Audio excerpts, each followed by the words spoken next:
Hey, it's Sean from Commander's Brew. I opened a box of Double Masters. Here's how it went.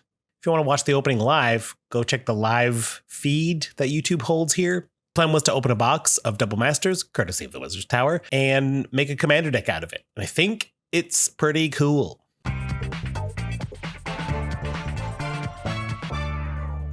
It's almost a shame that these boxes cost so much because they're kind of the perfect set to make a box Commander deck out of. The power level's high, but not ludicrous. You have some very powerful build around rares and some good commons and uncommons, but nothing super degenerate. I mean, I get why the box isn't cheap because the reprints are worth a lot of money. If the stuff inside of it is worth too much and the box is too little, then it changes things. I don't know. I'm not an economist, but I do have a cool idea. I'm going to share it later, but I think there's a cool way to build Commander decks out of Double Masters boxes. I'm super grateful that I got to participate in something like this. It's really fun. I think everyone should have this kind of fun, and let's talk about that later. But let me go into what I opened and how the thought process went in what to build a deck out of. Obviously, we're starting with the rares. Only 2 actual mono white rares, but they're good ones. Smothering Tithe is an eternal classic in the format, and Weathered Wayfarer is ramp most of the time.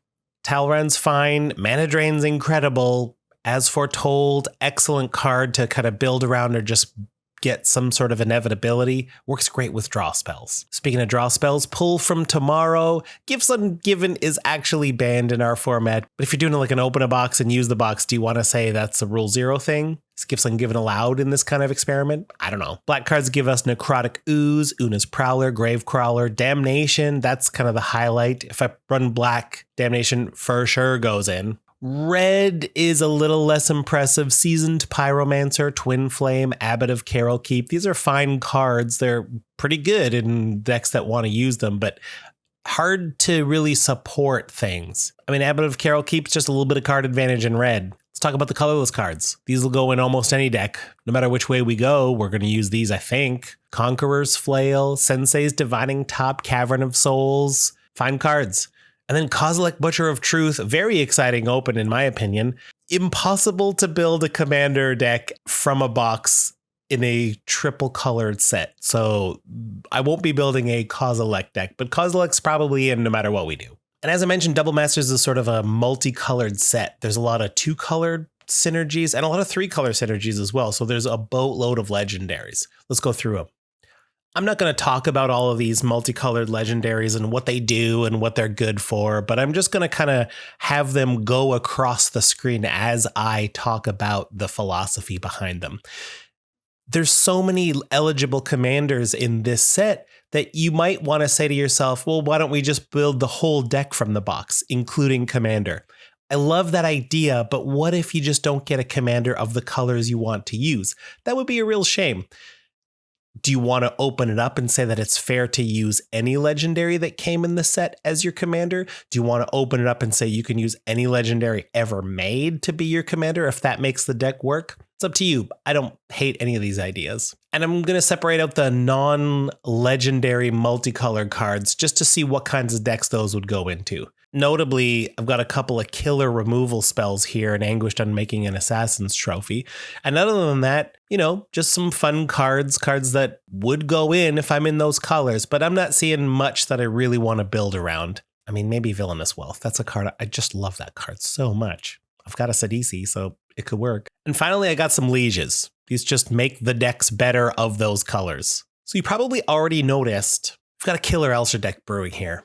Elsha of the Infinite. On any turn, we get to play a spell off the top of our deck as long as it's not a creature at instant speed. Sensei's Divining Top sets us up perfectly to manipulate the top of the library, and as Foretold, lets us do this with all kinds of extra mana. Get a couple counters on there, and we can basically do anything off the top of our deck on every player's turn. So of course, we got to look at the white, red, and blue cards. Talrand should go in, Seasoned Pyromancer. I also do open a Young Pyromancer in the uncommon section, so I can make a lot of tokens with a lot of spells. Grand Arbiter's good for some ramp, tons of draw spells, and because Elsha could be the commander, a lot of these great red removal spells that were sorcery become instant speed. Maybe, like Lava Coil, and even non-removal spells, Washout, Domestication. Turning these instant is fantastic. The instants and sorceries are not super deep though. There's a few cantrippy things, but I don't know if this is the right deck to go. I don't have a red and blue liege. I've got a liege that touches blue, so all of these drakes could be 3/3 flying drakes, which is amazing. But unfortunately, besides Kozilek, I don't see a major finisher here. And would that be enough? Is Kozilek enough? Kozilek gets removed. Now I shuffle them back into the deck. Can I draw them again? I don't know. Hello, Darksteel Eric here, representative of Darksteel Industries. I'd like to take a moment and tell you what Darksteel Industries is all about. We're about change. We're about progress. We're about growth. We're about attitudes. We're about escapism. We're about the future. We're about fiction and nonfiction. We're about pizza, we're about breakfast, and we're about all the things in between. We're about good times with friends and bad times with enemies. We're about the ups, we're about the downs, and we're about those sidewayses that show up when you least expect it. We're a friendly knock at the door, and we're a fun puddle to jump in. We're a quick cross-country trip across the mountains, and we're a deep dive into a scary cave. But no matter what, we're not gonna go anywhere. We'll be here forever. Darksteel Industries. And now the real ad from the Wizard's Tower, wizardtower.com. If you're a Canadian listener, you can go there and use our coupon code BREWDOUBLE to get 5% off your singles order, $20 or more. And if you're not in Canada, it's still a great site to go to for content. Deck techs, articles on other stuff, wizardtower.com. Now back to the show.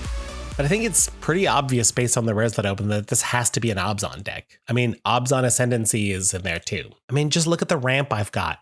Oracle of Moldiah, Weathered Wayfarer, as mentioned. And then from the commons and uncommons, I got a Rampant Growth, a Cold Steel Heart, an Elvish Rejuvenator. These will all do well for ramp. And the draw, it's fine. Abzan Charm, Vampiric Rites. Heck, I could even do like a Wall of Omens and Mentor of the Meek thing. And if there's enough little creatures helping us draw off of Mentor of the Meek or Mentor of Meek themselves can be gotten back with Unearth. And then I've got an Unburial Rites, an Eternal Witness, which also works nicely with Unearth. Heck, I've even got a Flicker Wisp if I want to Flicker Wisp the Wall of Omens or an Eternal Witness. Great options. The removal's good too. I've got Anguish Unmaking and Assassin's Trophy to deal with any permanent I need. I opened a Path to Exile for creatures, among the best removal spells that there are. Go for the Throat. Even something like Settle Beyond Reality, which lets me blink something of mine and just get rid of something of yours. Kasali Pride Mage for extra artifacts and enchantments that are problems. You know I'm running Damnation from the black rares that I opened, but I also opened a Dauntless Escort, so that means I can give my whole team indestructible before I cast that Damnation? That's amazing. I mean, there's enough rares in here to make the bulk of the deck, but I want to kind of bring it together with a bit of synergy. This box was meant to be drafted, so there's a lot of synergies hidden in there. +1/+1 counters specifically. Abzan Falconer, Einok Bondkin, Tuskguard Captain. These are 3 creatures that will just give my team a lot of abilities and make average creatures into deadly threats. Travel Preparations gets to throw more counters around. And I think I have the best liege in the game.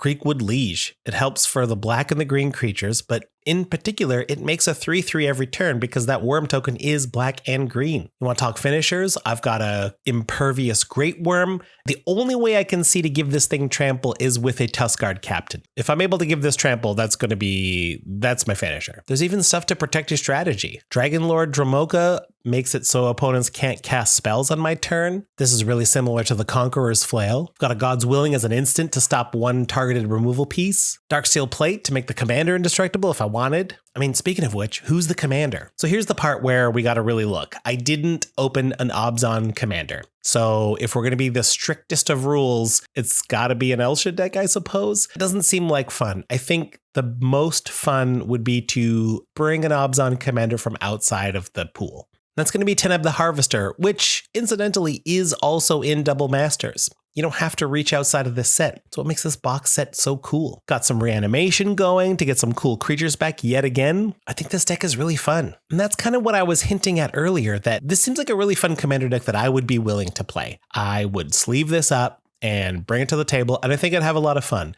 The power level is medium, because there are certainly some heavy hitters in this deck, but they're not backed up by only incredible commons and uncommons. Commons and uncommons. You know what I mean? The filler of the deck is a little bit fillery. It's good, but they're not unstoppable. I don't have too many single cards that just win you the game on the spot. I think this is a scrappy deck that is willing to go to the long game. I think it can hold its own. Maybe against some real commander decks out there. I don't know. But that's the cool thing about Double Masters. And the unfortunate thing is that it costs so much. You know, I try to build commander decks for around $100 and I just highlight whatever cards are the most expensive. You make the call as to whether or not they're worth it for you or not. But we've got a lot of cards in our collection. I mean, sometimes you look at a deck online and it's $100, but you're not counting the lands. You're going to do your own lands. You're not counting the mana rocks. I mean, if you've got a mana vault, you'll use your mana vault. Should that be included in the price of the deck? I don't know. I mean, realistically, if you've got a pretty decent collection and a new commander deck list comes by, what's going to cost you $20? And even then, if that's like all in one card, you can just leave that one card out. And now it's kind of free based on stuff you've already got lying around. You can pull them from other decks or something like that. And so if that's true, what if we do a Double Masters League? You go online to some sort of digital site that lets you crack the packs,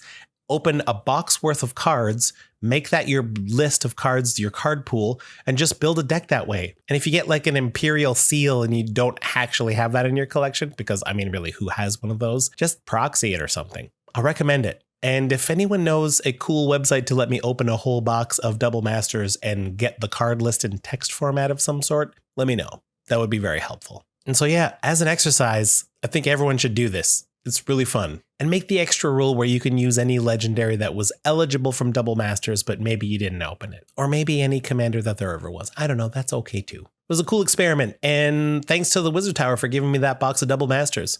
I'll be doing this again when the next set comes out, which is something about Dominaria. But in any case, you keep being you. The world's a better place for it.